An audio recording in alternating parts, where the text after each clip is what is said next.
Peristiwa erupsi Gunung Semeru meninggalkan duka yang mendalam. Banyak korban berjatuhan hingga kehilangan banyak tempat tinggal karena terkena hujan awan panas dan abu vulkanik.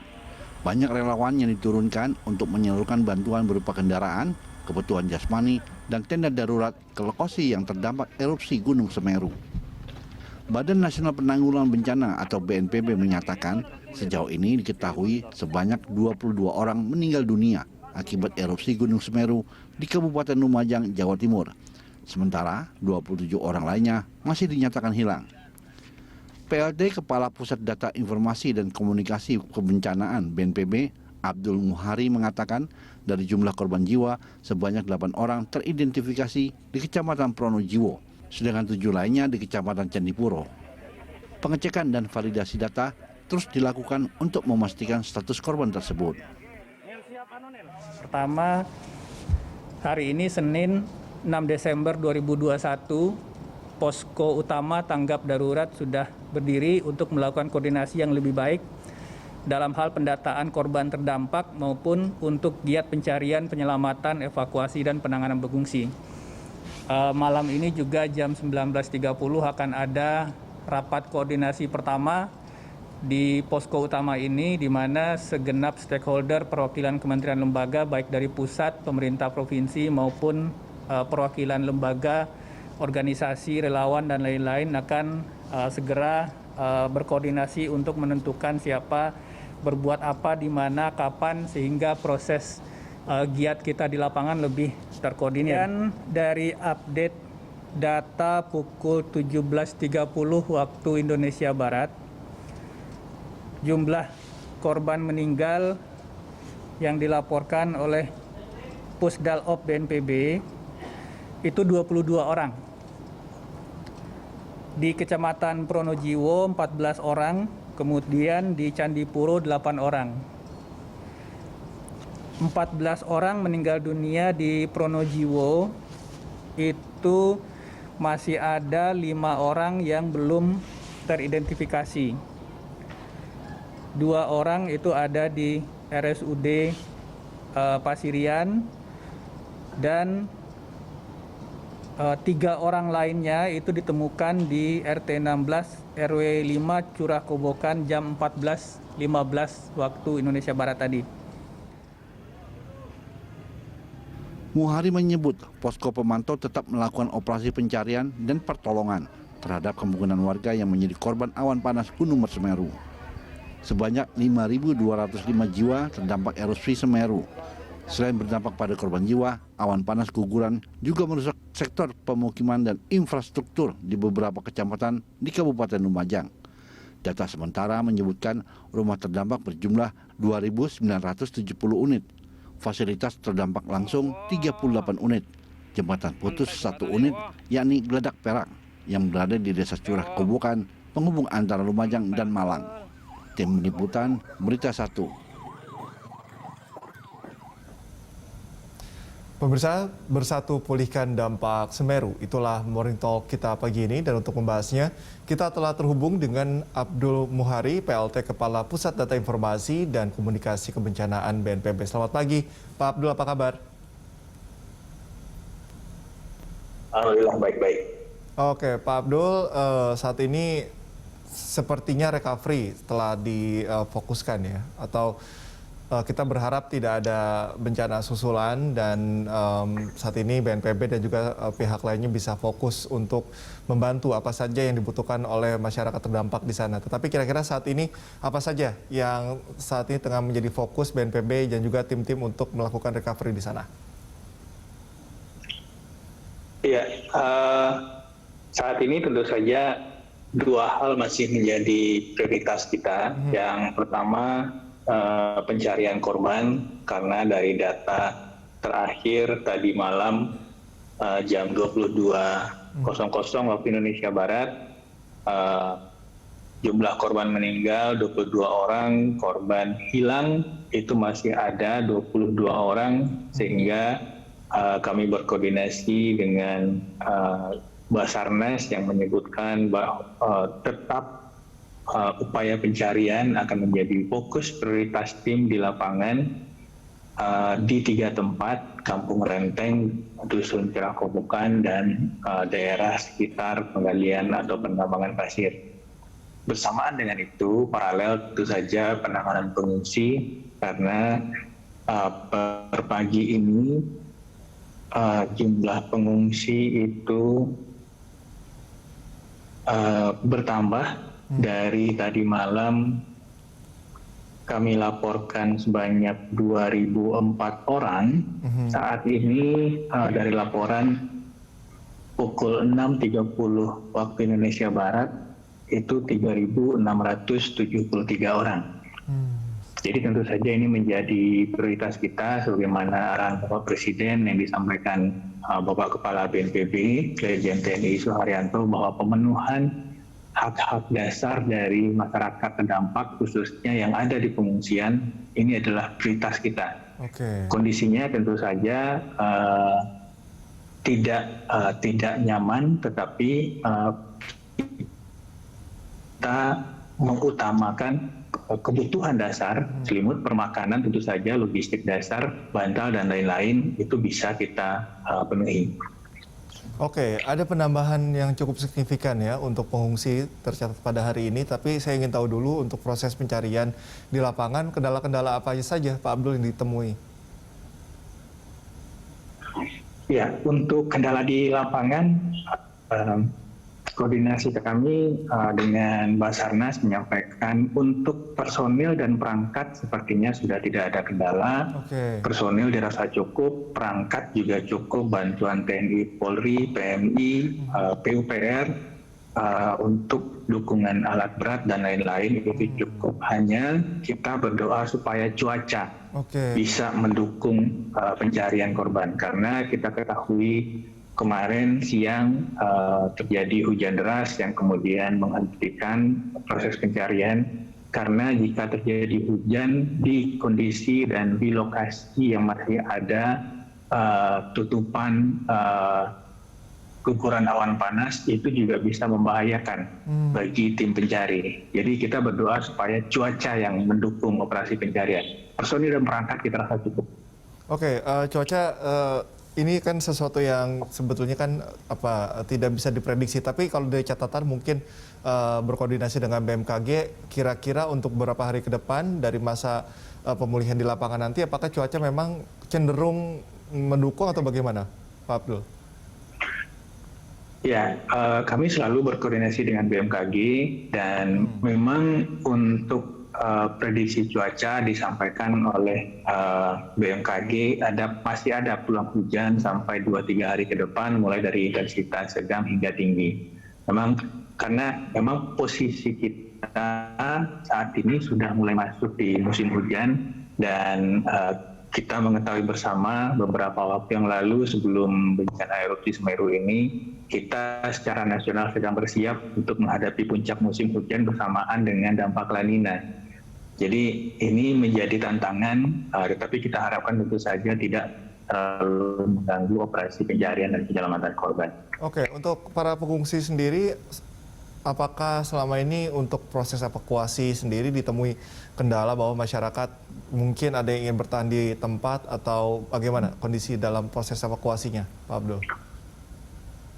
Kalau untuk masyarakat, memang di beberapa tempat ada yang ingin bertahan di rumah, tapi secara persuasif, personil di lapangan, TNI, Polri, Basarnas, dan relawan secara bertahap bisa meyakinkan masyarakat untuk pindah lebih dahulu ke lokasi pengungsian. Untuk sementara, memang kami sangat memahami dinamika di lapangan masyarakat. Pada saat siang hari ada yang ingin kembali ke rumah menyelamatkan barang-barang dan lain-lain, tetapi di beberapa tempat personel TNI, Polri dari hari pertama itu sudah mulai membatasi akses ke daerah terdampak supaya mobilitas di daerah terdampak tidak terlalu tinggi, juga tim pencari bisa fokus, dan keselamatan masyarakat sendiri yang melakukan mobilitas di daerah terdampak bisa kurangi supaya keselamatan mereka bisa terjaga. Kalau untuk saat ini bagaimana kondisinya? Apakah masih ada warga-warga yang masih bertahan di kediamannya, Pak Abdul? Untuk di daerah yang terdampak parah, Kampung Renteng, Desa Curah Kobokan, sejauh ini sudah dievakuasi dan sudah terdistribusi di beberapa tempat evakuasi. Oke, dari 3.000-an pengungsi yang saat ini berada di tempat pengungsian, ini rata-rata mereka kebanyakan di rentang usia berapa, Pak Abdul? Iya, ini merupakan keluarga-keluarga di lokasi terdampak. Untuk identifikasi detail, tim kami beserta Dinkes, serta relawan di lapangan masih mendata karena jumlah ini sangat dinamis. Jadi tadi malam kami masih mendapatkan data angka di 2004 jiwa, saat ini pagi jam 6.30 sudah di 3.673 jiwa. Jadi data ini masih terus kita konsolidasikan, termasuk distribusi usia supaya nanti distribusi logistik bisa lebih akurat. Oke, karena yang menjadi fokus juga adalah bagaimana persediaan obat-obatan. Kalau kita melihat misalnya banyak lansia dan juga balita di tengah cuaca yang saat ini kan juga masih belum bisa diprediksi ya Pak Abdul ya. Ini bagaimana untuk persediaan obat-obatan? Apakah memang cukup atau memang lumayan sangat dibutuhkan di sana? Ya, untuk persediaan obat-obatan, Kementerian Kesehatan melalui Pusat Krisis Kesehatan itu sudah menurunkan tim untuk penebalan Dinkes Kabupaten Lumajang, termasuk juga Dinkes Provinsi Jawa Timur. Dan tim ini juga akan secara rutin, 2 shift bergiliran akan menyambangi titik-titik pengungsi ini untuk pertama memastikan kondisi kesehatan, dan kedua tentu saja untuk mengestimasi kebutuhan obat-obat apa saja yang ada di lapangan. Secara prinsip, tim Kementerian Kesehatan sudah ada di lapangan dan siap mendukung jika diperlukan dukungan tambahan obat-obatan, baik itu dari Jakarta maupun dari Surabaya. Oke, baik. Ini kalau kita bicara mengenai dampak pasca terjadinya erupsi, kan karakteristik dari tiap daerah berbeda-beda. Kalau dari Pak Abdul sendiri melihat bagaimana? Apa yang harus cepat di-recovery untuk kawasan yang terdampak tadi? Ya, ada beberapa prioritas nantinya setelah fase darurat, setelah fase pencarian dan penyelamatan ini nanti dihentikan, tergantung dari keputusan di lapangan nantinya. Untuk masuk ke proses recovery, tentu saja pendataan kerugian materi, baik itu rumah rusak, nantinya akan kita deskripsikan lagi, rusak berat, rusak sedang, rusak ringan, infrastruktur, jalan, terutama jembatan. Tadi malam kami juga berkoordinasi dengan PUPR yang juga akan memprioritaskan bagaimana arahan Bapak Presiden untuk infrastruktur, akses, transportasi, komunikasi itu menjadi prioritas pada fase early recovery nanti, supaya masyarakat dan juga masyarakat kita di luar Lumajang yang ingin mendukung dan membantu saudara-saudara di Lumajang bisa lebih cepat untuk akses dan lain-lain. Oke, selain memang rumah daripada warga, apalagi infrastruktur yang memang terjadi kerusakan parah, Pak Abdul? Ya, satu jembatan rusak putus yang menghubungkan Lumajang dan Malang, dan ini sudah BNPB, Bapak Kepala BNPB, Letjen TNI Suharyanto, kemarin siang bersama tim PUPR sudah meninjau langsung ke lokasi, artinya kita pagi melihat dari udara, kemudian dilanjutkan dengan jalur darat, sehingga kita benar-benar bisa melihat situasi yang ada. Ini menjadi prioritas untuk pemulihan cepat, sedang dipikirkan, didiskusikan opsi-opsi yang ada, supaya akses ini bisa tersambung kembali. Oke. Nah, ini saya kembali lagi untuk memastikan bagaimana kondisi para pengungsi di sana ya. Karena khususnya anak kecil, biasanya kalau ada bencana mereka akan trauma. Nah, bentuk trauma healing apakah sudah tersedia di sana? Atau memang di sana kondisinya jauh lebih baik ya ketimbang yang terjadi sebelum-sebelumnya? Iya. Kita 2 hari berturut-turut berkoordinasi dengan Pusat Krisis Kementerian Kesehatan, di mana Kementerian Kesehatan sudah menerjunkan, mendorong satu tim untuk trauma healing, khususnya tentu saja bagi masyarakat yang terdampak langsung, baik itu anak-anak, lansia, dan saudara-saudara kita yang lain di sana. Proses-proses untuk program-program trauma healing ini juga berjalan, kita sesuaikan dengan kondisi di lapangan. Karena pada saat ini dinamika masih ada yang melaporkan keluarga hilang dan lain-lain. Fasenya masih pada fase pencarian korban. Begitu ini mulai selesai, mulai tenang, baru nanti tim trauma healing ini akan bekerja. Baik Pak Abdul, kita akan lanjutkan perbincangan di segmen selanjutnya. Pemirsa tetaplah bersama kami di Morning Talk.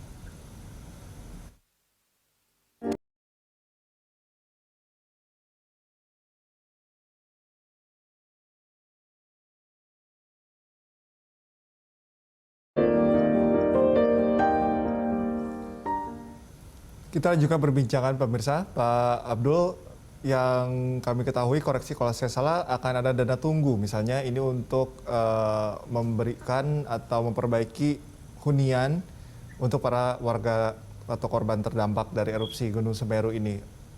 Kalaupun nanti benar, realisasinya akan seperti apa Pak Abdul?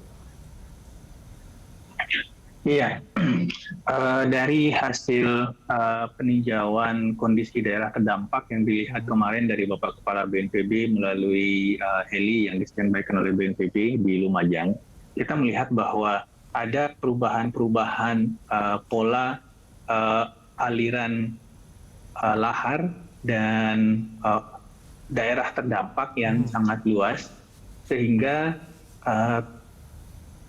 perlu untuk dipertimbangkan mungkin pemukiman yang saat ini terdampak sangat parah. Kita bisa lihat di visual-visual yang kita dapatkan dari video amatir, ada rumah yang benar-benar tenggelam oleh lahar guguran awan panas. Maka ini tentu saja kita harus pertimbangkan untuk dipindahkan.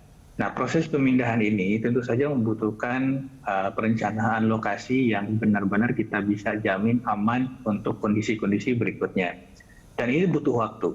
Dan pada saat proses ini, BNPB akan memberikan dana tunggu hunian namanya untuk masyarakat yang nantinya pemukimannya akan dibangunkan di tempat baru. Itu besarnya 500.000 per bulan, yang sebenarnya adalah dana mungkin dalam tanda kutip untuk menyewa rumah dulu di tempat lain. Nah, dana ini tentu saja nantinya kita akan sampaikan ke kepala-kepala keluarga terdampak, yang nantinya kami juga sangat memahami sangat banyak dokumen-dokumen identitas yang saat ini mungkin hilang, terkubur beserta rumah rusak dan lain-lain. Proses verifikasi dan validasi ini tentu saja akan kita lakukan dengan melibatkan tokoh masyarakat, ketua RT, ketua dusun, kepala desa yang benar-benar paham masyarakat di sana, dan saling kita validasi nantinya supaya bantuan ini benar-benar sampai pada pihak yang membutuhkan. Agar tepat sasaran ya Pak Abdul. Pak Abdul, ini 500.000 diberikan per bulan, ini sampai betul-betul si warganya tadi ada hunian baru kembali begitu? Untuk sementara, sebagaimana disampaikan oleh Bapak Kepala BNPB 2 hari yang lalu, sementara kita akan programkan sampai 6 bulan ke depan. Tentu saja nantinya jika dinamika atau proses pembangunan rumah di lokasi yang baru belum selesai, tentu saja nanti kita berkoordinasi lagi untuk mencarikan solusi berikutnya. Dan itu sudah disosialisasikan kepada warga di sana ya, Pak Abdul? Sudah disampaikan secara langsung oleh Bapak Kepala BNPB yang saat ini masih berada di lokasi kepada pimpinan daerah dan perwakilan masyarakat yang ada di posko. Biasanya kalau misalnya belum ada atau huniannya ada yang terdampak ambruk begitu ya, biasanya akan dilakukan juga atau didirikan juga hunian darurat atau bangunan darurat. Ini apakah memang dipertimbangkan juga untuk di warga yang terdampak erupsi Semeru ini? Iya, untuk sementara kita lebih cenderung untuk memberikan bantuan dana tunggu hunian daripada membangun pemukiman sementara. Karena dengan dana tunggu hunian ini masyarakat bisa menyewa rumah dan tempat lain yang secara prinsip itu fungsinya sama. Tetapi jika menyewa rumah di tempat lain, mungkin saja secara infrastruktur, secara air, listrik, dan lain-lain itu sudah ada. Jadi kita melihat sejauh ini mungkin dana tunggu hunian bisa lebih tepat rasanya untuk bisa membantu lebih efektif. Jadi ini yang akan kita kerjakan untuk penggantian kerugian sendiri, pendataan yang dilakukan oleh tim BNPB bersama pemerintah daerah tentu saja mulai berjalan untuk melihat secara awal, mendata secara awal jumlah rumah terdampak. Kami sudah punya data awal 2.970 unit, ini kemudian akan kita breakdown lagi, rumah rusak berat berapa, rusak sedang berapa, rusak ringan berapa. Ini pasti sudah mulai berjalan di lapangan. Oke. Pendataan tengah berjalan, kita harapkan juga nanti betul-betul tepat sasaran ya akan mendapatkan ini ya Pak Abdul. Pak Abdul, lalu kemudian seperti tempat-tempat penting lainnya seperti sekolah yang memang ambruk, ini penyelesaiannya nanti akan seperti apa? BNPB apakah sudah memberikan laporan, karena di lapangan BNPB yang betul-betul mengetahui kondisi real seperti apa? Ya, di posko utama itu kita memiliki klaster-klaster sektoral yang dipimpin oleh perwakilan kementerian lembaga dan UPD provinsi. Artinya di posko utama yang kemarin sudah terbentuk ada klaster kesehatan yang dipimpin oleh Kementerian Kesehatan bersama Dinkes Provinsi yang akan bertanggung jawab untuk menjamin kesehatan pengungsi, ketersediaan obat dan lain-lain. Lalu ada klaster pencarian korban dipimpin oleh Basarnas dan lain-lain, dan seterusnya. Khusus untuk pendidikan juga ada klaster pendidikan yang dipimpin oleh Kemdikbud, di mana saat ini kami sudah menerima data juga dari Satuan Pendidikan Aman Bencana di bawah Kementerian Pendidikan yang sudah menyampaikan data-data rinci jumlah satuan unit pendidikan mulai dari kelas PAUD sampai kelas universitas yang terdampak, baik itu langsung terdampak oleh guguran awan panas maupun terdampak tidak langsung oleh debu vulkanik. Jadi data ini sudah ada dan kita saling berkoordinasi untuk mengkonsolidasikan data. Nantinya untuk perbaikan-perbaikan khusus untuk infrastruktur nantinya akan ditangani PUPR, untuk sekolah nantinya akan ditangani oleh Kemdikbud. Oke, sudah dibagi-bagi tugas ini ya dari laporan-laporan BNPB. Ya, kita harapkan juga sinergitas yang baik nanti ya dari pihak kementerian. Kalau untuk santunan dari korban yang meninggal dunia, ini apakah sudah memang dibahas juga atau seperti apa Pak Abdul? Ya, nanti kita akan berkoordinasi dengan Kementerian Sosial tentunya terkait santunan. Untuk saat ini kita masih fokus dulu untuk pencarian, pendataan sampai nanti kita tutup.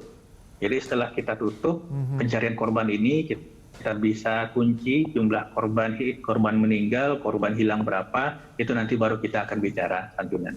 Oke, baik. Dalam saat ini kita kembali ke memang fokus yang sedang dikerjakan oleh BNPB. Kita tahu bahwa ada TNI kepolisian juga yang akan membantu. Tapi sejauh ini ada pihak-pihak mana lagi yang di sana sudah turun untuk membantu? Biasanya kan relawan juga banyak ketika sedang masa seperti ini. Ya. Perlu kami sampaikan bahwa BNPB tidak akan bisa bekerja sendiri, itu pasti. Jadi di lapangan sejak awal, bahkan sejak beberapa jam setelah kejadian, beberapa puluh menit setelah kejadian, kami sudah menerima laporan dari relawan, baik itu PMI, MGMC, LPBI, NU, Basnas, Rumah Zakat, dan lain-lain itu sudah ada di lokasi.